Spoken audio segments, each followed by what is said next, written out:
Hello everyone, I'm Amira Fazlin, along with my other group members Kai, Nikita, and Patricia, will be explaining about confidentiality and a controversial aspect of it in therapy. I will be helping you comprehend what confidentiality is. So, what do you think exactly is confidentiality?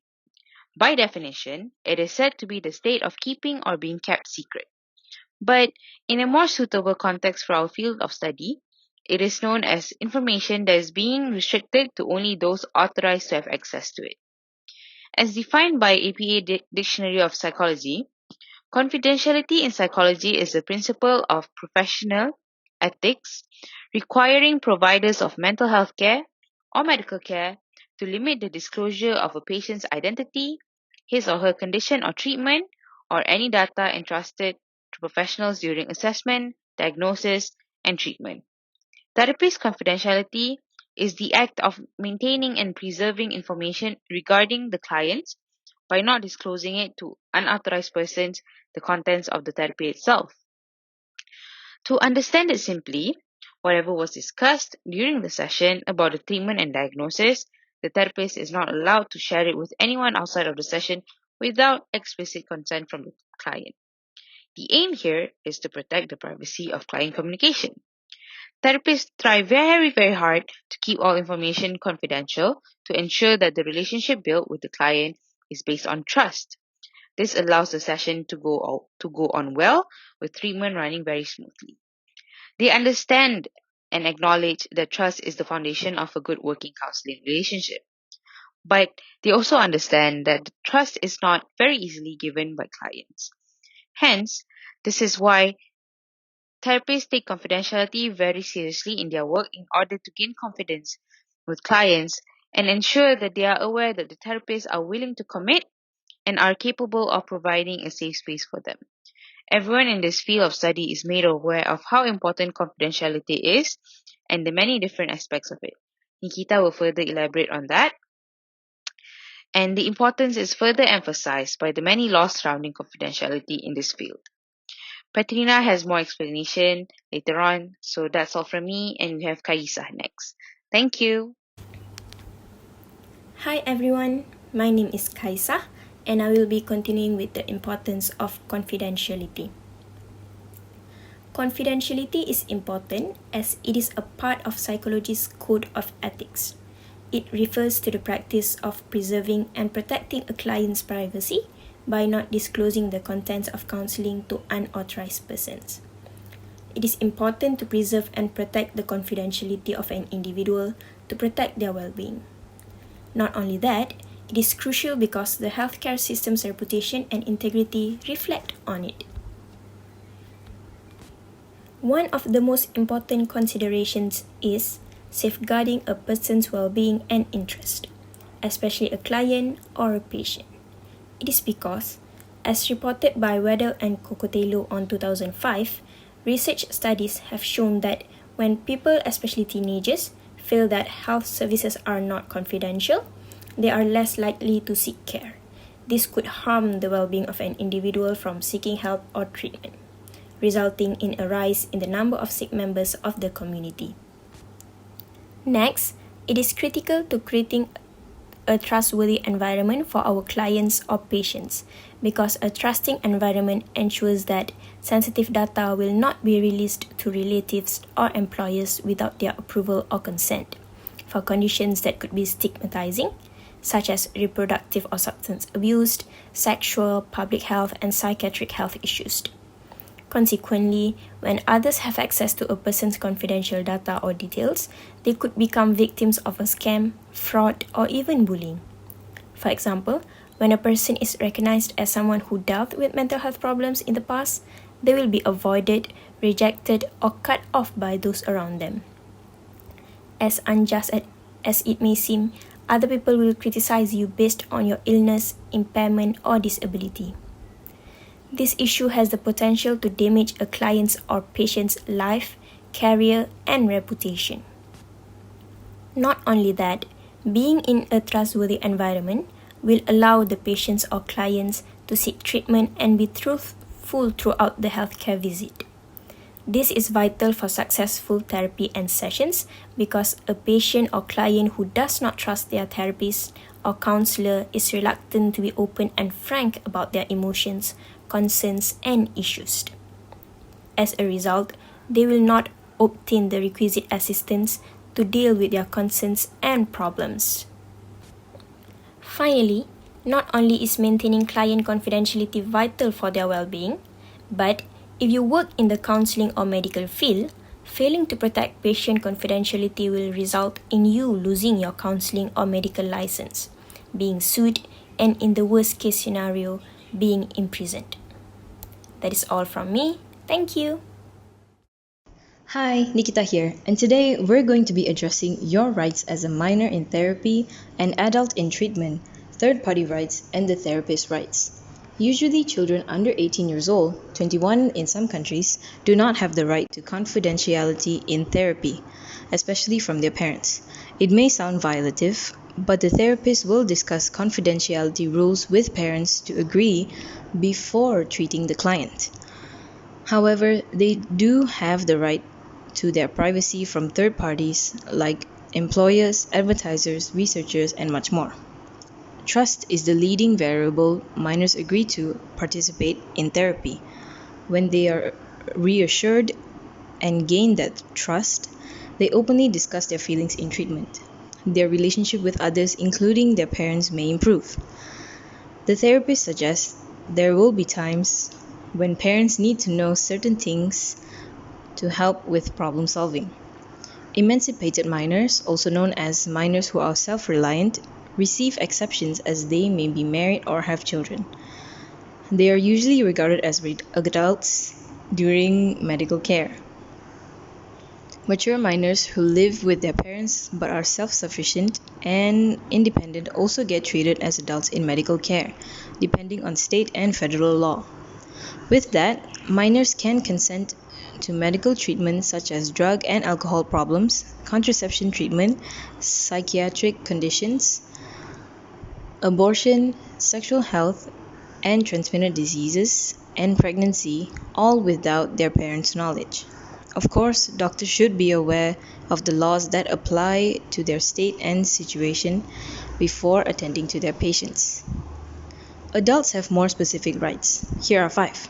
The right to information, the right to make choices and to accept and refuse medical treatments, the right to make a plan and communicate their preferences in planning documents, their right to update their plan and review their medical record, and finally, the right to have your choices honored all through your life. As we know, the therapist must never reveal confidential information unless the patient wants this information disclosed to others, or if it is required by law. If the release of information is warranted, the therapist should release information in the form of an official signed document. For the third-party rights, according to the APA Ethics under Section 4.05, psychologists are allowed to disclose confidential information given appropriate consent of the organizational client, the individual client/patient, or another legally authorized person on behalf. That could be the parent or guardian of the client/patient unless prohibited by law, similar to what we went through previously.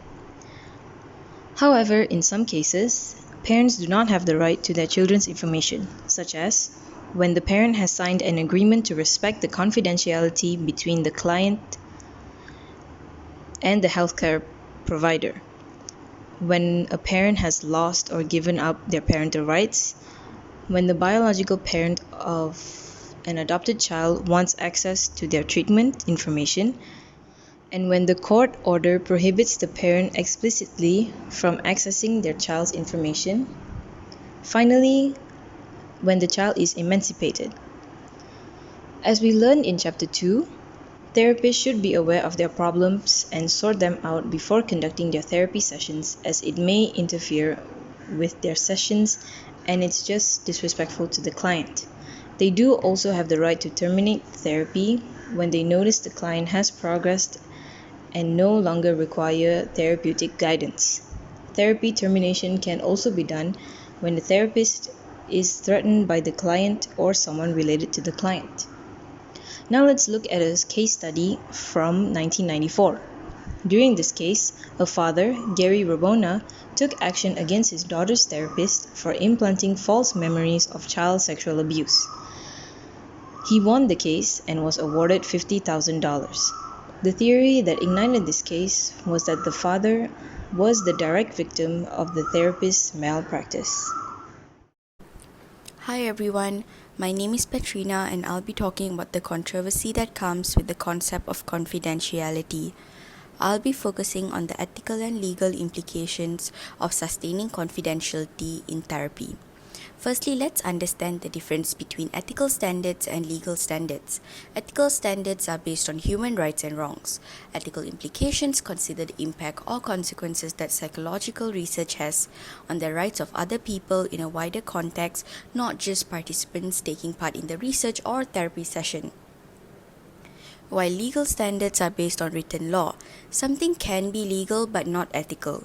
Legal standards are written by government officials, while ethical standards are written by societal norms and APA's ethics office. Now, general information about ethics.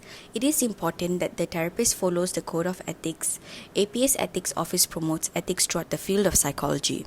The office supports the ethics committee in adjudicating ethics cases, offers educational programming, provides ethics consultation, and serves as a resource to members and the association in addressing new ethical dilemmas as psychology grows and evolves as a discipline. In layman terms, it's a guideline for therapists to avoid misconduct with clients. It is important that the client is briefed about the code of ethics and knows their rights. In the ethics codes, when it comes to recording a session with the client, a psychologist must inform the client and receive consent. Any information the client share must be confidential and discussed for scientific and professional purposes only. That is with consent from the client. If the psychologist were to write down notes or illustrations or record them, it should only be in the best interest of diagnosing the client or helping them. Now, implications of not being ethical. If a therapist fails to follow the ethics code or fails to follow ethical guidelines, there are usually minor to severe consequences depending on the results. For example, if a therapist offends their client or upsets them, a client may decide to overlook it. Or let's say they get upset, right? So if they get upset and they want to change their therapist, then the therapist will just lose a client. Now, this could also harm the therapist's career or their reputation. A non-ethical therapist may also receive warnings from the ethics board, and if they do not follow the warnings or do not follow the guidelines, in severe cases lose their license. Most importantly, when proper ethics isn't practiced, the clients will be mistreated and not get the help they so deserve. Now, let's talk about legal standards in psychology. When it comes to legal implications, the big question is what can you tell your therapist and what can't you tell them? Often clients assume that the therapists and lawyers have the same legal and ethical responsibilities. For example, if you confess that you've murdered someone to your lawyer, they legally cannot expose you or use your confession against you with authorities, while your therapist has all the rights to report you to the police if you confess to murder. Now, when it comes to petty crimes, like small crimes, like clients stealing jewelry or clients getting involved with prostitutes or hiring prostitutes, a therapist may use discernment and decide against calling authorities and advise them instead. For example, advise them to make changes in their lives or like to just return the item and come clean. You may ask, what type of crime could be considered serious enough to result in reports to the authorities? Well, therapists may disclose private information without consent to protect the patient or the public from serious harm. For example, a client discusses plan to attempt suicide or harm another person. Now, therapists are required to report ongoing domestic violence, abuse, or neglect of children or the elderly or people with disabilities. However, if an adult discloses that he or she was abused as a child, the psychologist typically isn't bound to report that abuse unless other children are still being mistreated. A therapist is also legally not allowed to share any information about their client with a third party unless given consent to do so, or in cases where the therapist is bringing in a consultation or a consultant. Failure to comply to this could result in loss of their license. Now, legal implications of not abiding by the law. When a therapist reduces or fails to report crucial information that might endanger the patient or the people around them, the consequences are often severe. In case studies, there were clients who admitted to feeling the need to kill someone and successfully did so because their therapist did nothing about it. If a therapist is reluctant to share information or is uncooperative with authorities, the authorities may request for a court order and the therapist would have to share it. This often happens in court hearings when their client's mental health comes into question. If a therapist refuses to cooperate and fails to follow the law, legal implications include paying fines and jail time. It will also directly result in losing your practicing license or a suspension. The psychological association as well as the court will decide in severe cases. It is known that there's this dilemma of insurance companies and their refusal to support mental health clinics and treatments. In many countries, people are refusing to get the help for their mental health due to lack of finance and the shame of being mentally ill. Here are some information about workplace insurance coverage, privacy, and the confidentiality that comes with it. Psychologists will share certain information about your diagnosis and treatment with the health insurance company or government program that is paying for your treatment so that the company or program can determine what type of care is covered. Now, HIPAA also binds the health insurance company or program to keep that information confidential. In other words, it's ethically and lawfully required for this information to be confidential. Employers don't receive information about the health service an employee gets, even if they use company insurance, and cannot legally force employers to disclose this information. Now, although there is a but, if their job causes these illnesses or the anxiety, they might be required to talk to the human resource department to eliminate the existing threat. There are cases where the employees are too afraid of their bosses to complain about it. In cases like that, sometimes the psychologist or therapist steps in or sends a representative to support their client. If you choose to pay out of your own pocket for services and decide not to ask your insurance provider for reimbursement, your insurance may not be aware that you are seeing a psychologist at all and no one will know about it. But you are advised to get a reimbursement because this is your health and this is your insurance coverage that you are paying for. So that's all from me. Thank you.